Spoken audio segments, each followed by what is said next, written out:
A two-day G20 Flower Festival kicked off in the Indian capital of New Delhi on Saturday. The festival was organized by the New Delhi Municipal Corporation and held at the Central Park of the iconic Connaught Place.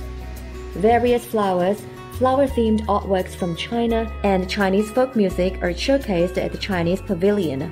Tea and flower cake tastings are also offered. They have arranged it well. There are many kinds of flowers and a variety of flowers are there. In a small piece of land, they also have something, they call it a rose cake or something like that. I have also tasted it just now.